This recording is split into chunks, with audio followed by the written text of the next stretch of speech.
What do you think the primary reasons are for people in this country having such low health outcomes, or like such a crazy, explosive rate of obesity and cancer and all that stuff?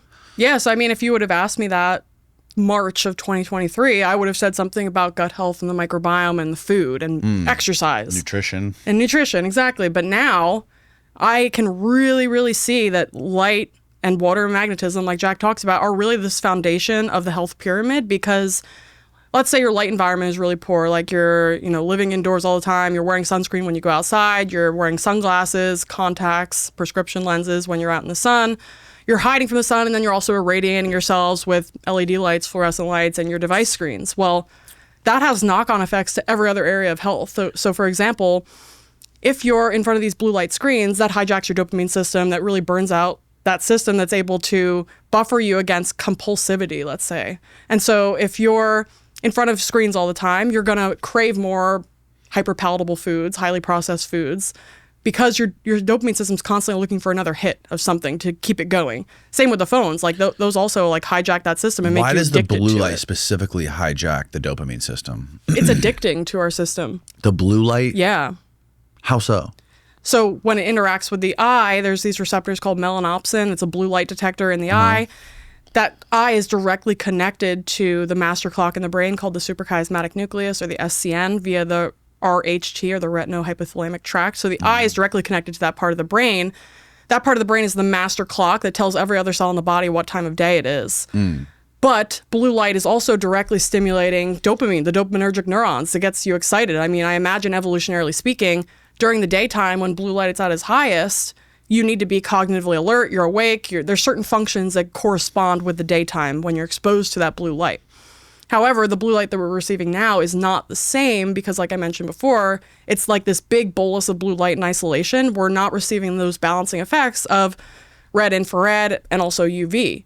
So that blue light is not only hijacking those same awareness centers that get us into more of a sympathetic state, get us going and alert and like just more like mentally stimulated, but we're not also getting that balancing effect of like UV light, for example, which stimulates the production of this prohormone called proopiomelanocortin, or POMC, in both the skin via UV light and also in the brain via the eyes. So POMC is this really complex prohormone that's cleaved into 10 distinct hormonal products. 3 of those are alpha, beta, and gamma endorphins, the endogenous opioid molecules. So people think about endorphins and running, but the primary stimulus of endorphins, ancestrally speaking, is UVB light in particular. And so these endorphins, they not only reduce anxiety and depression and improve mood, they also improve cognition, learning, and memory.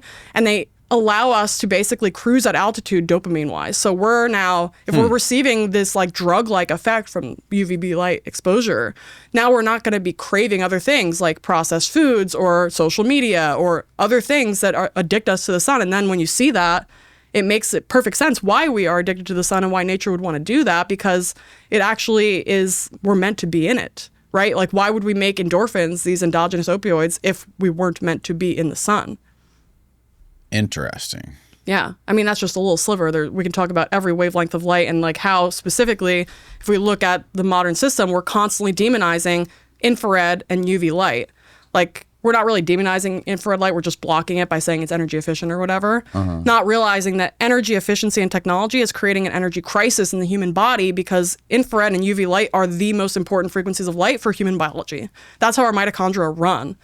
Our mitochondria also make light. They make infrared and UV biophotons. So I can see how the blue light from screens and technology and staying inside could affect the dopamine system, and how it can encourage people to stay inside and not give them basically any incentive to go outside or do anything like that. Like people work out in gyms inside. People rarely work out outside. Eating, it makes you incentivizes you to eat more convenient, shittier foods. And I can see how that can lead to things like obesity or autoimmune disorders.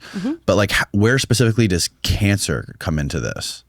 Yeah, so cancer is fundamentally a mitochondrial disease, not necessarily in the way that like Dr. Seyfried will talk about, where it's like, mitochondrial dysfunction is at the root of cancer, but he's not getting the next step, which is like what drives mitochondrial health. That's where light, water, and magnetism come in, because mitochondria are essentially electromagnetic antennas. They're also electromagnetic emitters. So the mitochondria are sensing the electromagnetic environment, and they're also creating frequencies of light. Like I just had mentioned, they make infrared light, and that's why if you get an infrared camera, you can look at somebody on it and you can see them. They're emitting heat, which is infrared light. The mitochondria are also making UV biophotons. So our bodies are making their own UV light. And and there's literature on this. There is? Yeah. Fritz Popp is like the godfather of biophoton research. This was going back in like the 50s or even earlier. But even more so, like now, what's his name? Roland Van Wyck, Light Sculpts Life, that book. He talks about all the ways that light interacts with biology, mitochondria, and how our bodies are light-making machines. They're also light-sensing machines. And depending on what light is coming in and going out is dictating the health of the system. So we know, like, for example, if you get cold really stimulates mitochondria because you want to make essentially more heat to bolster your body temperature in response to the cold water immersion, for example. But when you do that, you're stimulating the production of all forms of light, including the UV light as well. And that's why Jack also talks about how if you want to build your internal melanin, like we have melanin deep in our brain, in the locus coeruleus and the substantia nigra. The substantia nigra is the part of the brain that becomes degraded in Parkinson's disease. It loses melanin over time, and melanin and dopamine, you might know that dopamine is like a defective in the Parkinson's disease, but melanin and dopamine are very tightly linked, where they both share the same precursor, tyrosine, which is an amino acid. And so what the body can essentially do is if dopamine is, let's say, running low, it can break down melanin to make L-dopa and then shunt it into dopamine production. And melanin can be broken down also if there's a very oxidative environment. So if it's like you're under a lot of inflammatory stress, you're in, let's say, a poor light environment 24/7, you're eating bad foods, you're not moving your body, it creates a very reactive and oxidative environment that melanin can actually help to sequester some of those reactive species. But it's at a cost, because if you don't get out of that environment, now the melanin is actually being like terminally degraded and you're losing those sheets. And we have melanin not only in those parts of the brain, but also in the nasal mucosa, the oral mucosa, the inner ear. It's essentially at the barrier of every sense organ. Also in the back of the eye, the pigmented retinal epithelium. So the retina and in general, the body requires melanin to function optimally, especially as it relates to the sensory organs, including the sensory apparatus within the brain. Now, the mainstream dermatologist will tell you that there's no such thing as a healthy tan, which is insane, because if you learn about the functions of melanin, outside of everything I just said, melanin is also a really potent heavy metal chelator, can pull heavy metals out of the bloodstream. Melanin also is a really important bioenergetic molecule where it can split neighboring water molecules. When sunlight strikes melanin, it can split water into free electrons, molecular oxygen, and molecular hydrogen. And molecular hydrogen and oxygen can go and power mitochondria. The electrons, of course, also power mitochondria via the electron transport chain, which is what it facilitates ATP production and metabolic water production. So melanin ties in with the story, of course, about cancer, because if we're thinking about cancer, we're thinking about mitochondrial dysfunction, which is creating more reactive nitrogen and oxygen species that are leaking out into the environment. So whenever mitochondria become dysfunctional, the resting membrane potential drops. That's essentially because you're getting less flow of electrons through. So the membrane potential is a measure of like the electrical potential of the system, essentially. So when you're getting a flow of electrons, that can increase the membrane potential. But if you start to accumulate, let's say, mutations within the mitochondrial DNA, those mutations directly impair mitochondrial function, because the proteins that are responsible for shuttling those electrons along the ATC are encoded by those genes. So whenever you accumulate what's called heteroplasmy, and the godfather of this research is Dr. Doug Wallace out of Children's Hospital of Philadelphia. He's still there. Actually, I'm dying to interview him. He's the one who discovered that you inherit all your mitochondria from your mom. Wow. Yeah. And there's major implications for that as well, because let's say your mom's not living such a healthy lifestyle. Now you're dealt a hand of mitochondria as a baby that are suboptimal. And depending on how those mitochondria kind of sequester into different tissues as you're developing, some tissues might be more burdened with poor mitochondria than others. And that's where the implications for like energy production come in, because if you have these mutations and you can acquire them just yourself as well through living an improper, like an unhealthy lifestyle with regards to light and food and movement and all that, now your energy production is down, which means your resting membrane potential drops, which means now the reactive oxygen and nitrogen species that are supposed to stay within the mitochondrial environment start to leak out because that membrane potential is what actually helps to keep them present. And that actually links into the magnetism part of the story because I don't know if you know this, but whenever there's like an electric field, a magnetic field forms at 90-degree angle to the electric field. It's like physics 101. So when you're getting healthy flow of electrons through the electron transport chain, you have your electricity, you have your magnetism forming a 90-degree angle. And that magnetism is actually what pulls oxygen towards the electron transport chain because oxygen is paramagnetic, which means that oxygen is attracted to magnetic fields.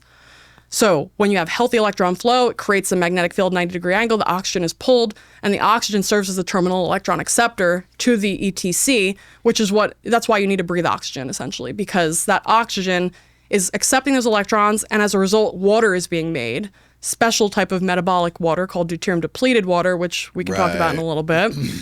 And that's the hallmark of a healthy mitochondria. But if you start accumulating mutations, because you're living in a very reactive environment that's, not healthy by all the metrics that we've spoken about, now your membrane potential drops, those nitrogen and oxygen species start leaking out.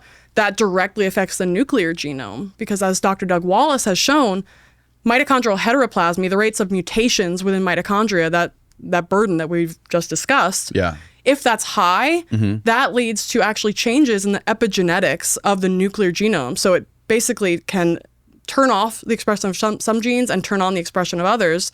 And it can also lead to mutations within the nuclear genome. What do you mean when you say epigenetics? So epigenetics being the expression patterns of genes. So there's two primary epigenetic modifications that can be made to modulate this: acetylation and methylation. Methylation, broadly speaking, will decrease the expression of a subset of genes, and acetylation will increase the expression of genes. And so in the field of genetics and cancer biology, let's say, there's a huge focus on the nuclear genome and just focusing on what mutations are driving cancer to be started and how can we target them and dope them to help to prevent cancer or to slow it down. Not realizing that that's actually not as far upstream as we need to go. We actually need to look at the mitochondria, which are driving the mutations to begin with. So that's where kind of the disconnect is in modern medicine, where there's this myopic focus on the nuclear genome and kind of just a broad ignorance around mitochondria and their role in regulating the nuclear genome, the development of mutations, changes in gene expression, which have major implications for not only cancer, but all of our other chronic diseases.